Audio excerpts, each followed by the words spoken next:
Good evening, everyone. We're glad you're here with us. We are going to have a little bit of a slideshow at the beginning. So um, that's why we're not spotlighted for you like we usually are, but I'm just going to welcome you to this really interesting conversation about, uh, well, lawyers, which what can get more exciting than that, honestly. Okay, so Amanda, I turn it over to you. All right, good evening, everyone. This is quite the session, and it's really moving, honestly, for me to be sharing this particular history with you because, once again, it's connected with my own travels to some of the sites where these events took place. And so it's woven into my personal history, and I thought that today I wanted to show you a few photos that led me to this quest of exploring this particular history. But I want to start with the first photo that we have in the reading package, which is this mother with her young son. Now, this is a course on the virtues of resistance, and we're looking at all different kinds of resistance. And while we will look at a pastor and a guardianship judge for a fuller picture of resistance around the Nazi euthanasia program, I wanted to start with this more simple act of a mother's resistance. This mother with her young son, Alfred is the son of a nurse in Vienna, and Alfred has these challenges in his life, suffering as the result of this accident and the smoke that his mother had inhaled. His mother had suffered from smoke inhalation, and Alfred's problems with speaking and walking were assumed to be a result of this accident. Okay, so um, she starts to hear rumors of the euthanasia murders that were circulating in Vienna. And then she heard about the notices that there were transfers of patients and began to be suspicious, and she worried for her young son. She was told that her son Alfred would be taken to Hardtime Killing Center. Hardtime was actually a castle, and I'll come back to that shortly. That was taken over by the Nazis to be used as a killing facility.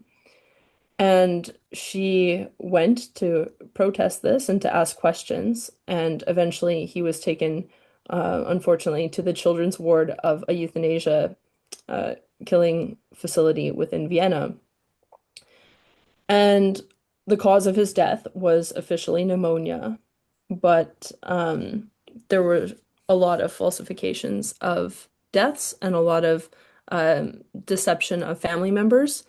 So I just start with this to kind of put the human face on the euthanasia program, which did significantly affect children, and to just consider that there's kind of such a basic form of resistance in parents fighting for their children. Now, the first place that I went to when I started exploring some of this history, basically, I made a resolution that whenever I go to a new city in Europe, if there's a nearby concentration camp, I make a point of before I'm doing whatever I might be doing, attending a conference or going to see something else, I try and visit the nearby concentration camp. So, on my first visit to Vienna, I made a trip to Mauthausen, which is not too far from there. And this former concentration camp, I saw a lot of memorials, there are a lot of monuments. There's not a lot of what was there before in terms of barracks and things like that. The barracks are pretty sparse, but there are a lot of monuments on the grounds where this concentration camp existed. This is one of the Jewish memorials. And while I was there, something caught my eye, and that is the connection to medical experiments and also lethal injections to kill prisoners. And so this was in one of the exhibits. It's a damaged syringe that was used for the lethal injections, and the description beneath it mentions that it was smuggled out of the camp by a prisoner who then gave it to investigators after the war and testified as part of the Mauthausen trials um, about the lethal injections that had happened. And I also saw right next to the syringe this record book and or this copy of a record book that indicated that the SS had falsified causes of death, and one of the clerks put a little dot next to the place of the birth in order to identify those who had been victims of lethal injections. So a very subtle form of resistance a form of resistance by simply putting a dot in the record keeping to try and tell the truth. So again, we're looking at the most subtle forms of resistance, what was within a person's capacity to do, and what did people choose to do. So that was at Mauthausen. And while I was there, or actually before I had gone there, I had written to the staff and asked what I might be able to see there given my interest in medical ethics. And they said, well, if you're interested in medical ethics, then you'll definitely want to go to the very nearby Hardtime Castle, which is this one, this beautiful castle that had formerly been a place where children with disabilities were taken care of. And the Nazis took it over, and it became one of the first and foremost Nazi euthanasia killing sites. I think 18,000 people were euthanized in this building. And so I took this train past the kind of bucolic countryside and came upon this castle in on this beautiful day, and it was so jolting to come upon it and then to enter into the history of Nazi euthanasia. So this was where Anna was concerned that her son would be sent and killed, but then he was killed in Vienna. Now, this is a different memorial site, but it also comes up in our readings, and it's one that I visited much more recently, just this past July, as part of that Canadian Society for Yad Vashem Holocaust Educators program I mentioned. This is Brandenburg. So this is the site of that former prison, and it was a whole prison complex, and now this is the Memorial Museum, much smaller kind of museum on the site.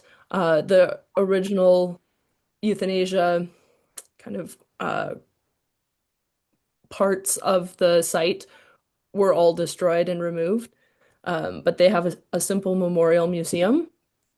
And this is outdoors looking toward the site of the former gas chamber, which there's now no remnant of, but they know exactly where the former gas chamber was. And this is where I first encountered our historical friends, Lothar Kreyssig and this pastor, Paul Braune. So this was all that I had read about them. I came upon the panels and saw just these one paragraph descriptions and saw their photos, and they were featured under the very small section on the figures of resistance at Brandenburg. And so, again, it's moving to have just been there in July, to have seen these very short paragraphs describing the resistance of a guardianship judge and of a pastor, and now to be reading together with you the memo and these courageous, audacious letters that were written by these people in positions of authority who were sounding the alarm about what they heard and what they saw at great risk to themselves. Just briefly, before we delve into those texts, this is one of the pedagogues who works at the museum, and I spent a lot of time with him. It was really interesting to learn that now they actually have a team for the past several years of disabled guides who give 70 tours per year, a team of 6 or 7 who always do it together. And they are the guides for school groups, police groups, lawyers, many different civil servants who come to the memorial site, and they're guided by people with disabilities through the memorial. This is a school group that was visiting that day, and they're pretty local students. And even though many of them live just minutes away from the Nazi euthanasia memorial site, all of these high schoolers had never been in it before and had never really learned the history and were just coming for their first time to see what was right in their own neighborhood. And this is a book of names. So the work of the euthanasia memorial sites, of which there are 6 throughout Germany and 1 in Austria, they have been working really hard to collect the names of the euthanasia murder victims. And it's remarkable how many they've compiled, and it's been a really tenacious work to do this. And I just think that's a kind of moving connection to our readings as well, given how much family members were kept in the dark about their family members. They were often told that these wartime measures necessitated them being there. They were told that their family members died of causes that were not true. They were forced to pay for the transfer of patients or even for the urns and they were not even they could not even be certain that the urns contained the ashes of their loved ones. I even read that when it was a child who had been euthanized, the only difference was the amount of ashes that they put kind of indifferently into uh, a smaller urn and then charged the family for. So really, really devastating history. That's where the former gas chamber in this site was. So now I'm going to share a little bit about the texts themselves that we're looking at. Very interesting documents. I just think it's like what a gift that we have these. And I'm sure in the discussion portion, we're going to come to making some connections between contemporary challenges and the ethical exemplars of resistance we meet here. You can see that the guardianship judge, Lothar Kreyssig, is talking about being the judge at Brandenburg, so that last site I just showed you. And he's writing a letter to the Minister of Justice. And I can say it's also moving to be considering these texts having just been in Alberta, where the Ministry of Justice is the one responsible for putting forward Bill 18, a government bill that would dramatically restrict euthanasia within the province of Alberta, eliminating Track 2 euthanasia and adding more conscience protections for physicians and for institutions, and preemptively and proactively banning euthanasia on the basis of mental illness by advance request, and a few other things there. So that was all under the auspices of the Ministry of Justice most recently.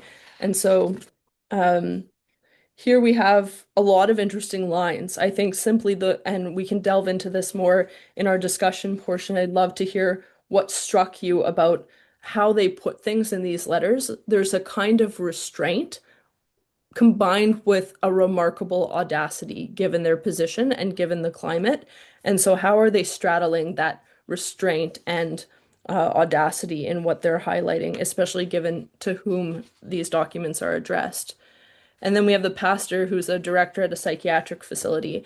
And this is an important point because the euthanasia killing sites were mostly psych hospitals that were then basically expropriated by the Nazis or kind of converted for this use.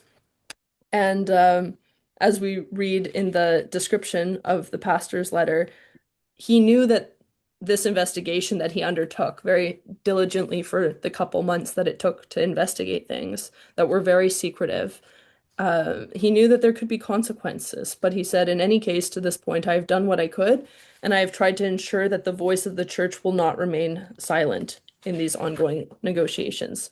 So it was really important to put onto the record opposition, not only on his own part and according to his own conscience, but that it went right to the credibility and the witness of the church.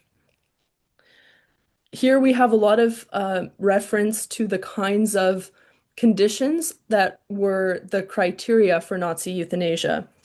You can see that on page 9, things like schizophrenia, epilepsy, age-related disorders, therapy-resistant paralysis, feeble-mindedness, asociality, not holding German citizenship or being of German blood, like really a whole list of criteria. And I was just discussing with someone over lunch today the number of mental illnesses and mental disorders today that kind of qualify as mental illnesses for which someone could seek euthanasia is also quite an issue. So then, yeah, you can see this line on page 10 caught my attention too. The father was completely normal mentally. He merely suffered from depression. Um, so many lines that we'll pick up on in our time together. The deaths increasing by a factor of 3 year after year. The transfers, meaning that no caregiver or physician really knows the patient. That's also an issue, is like the anonymity and the lack of real knowledge of who they were looking out for, or in this case, not.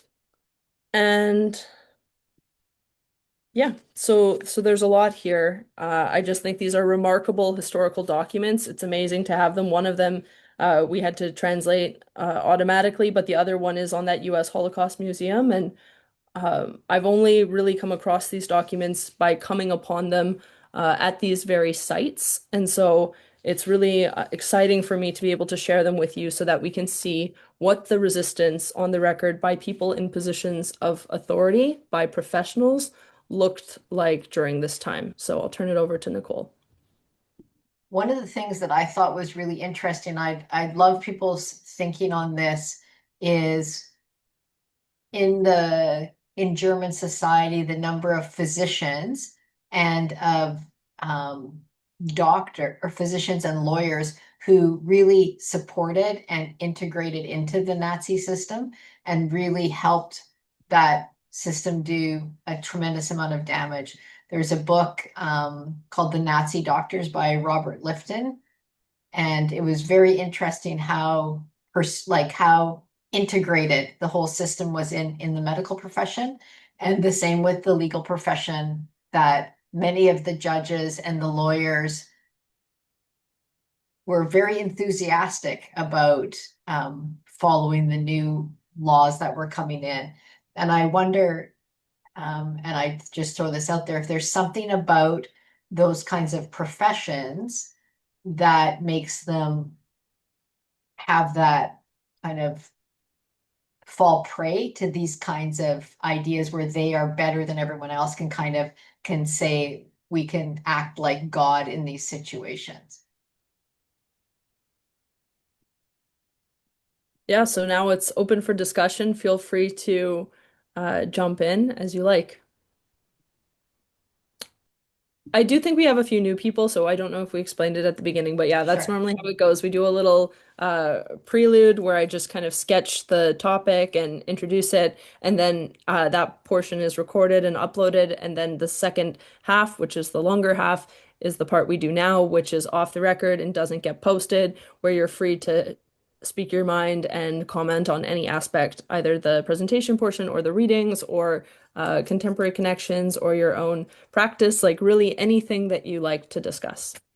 So one of the things about the lawyer's letter that we had translated and reading that and then comparing it to, I don't know if anyone's seen the trial at Nuremberg, where it's the judge who has this long soliloquy. He's kind of the guy on trial that says, like, we knew that these were our neighbors and we still put them to death. We still sent them to the concentration camps. And how guilty we are because we kind of hid behind the law and still participated in these atrocities. Whereas this guy was trying to use the law to stop people from being persecuted.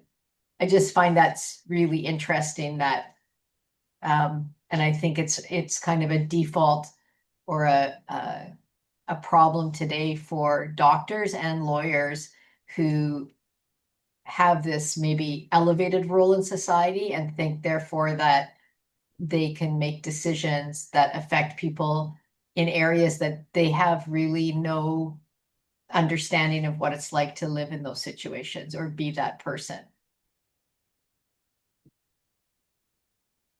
Thoughts, comments?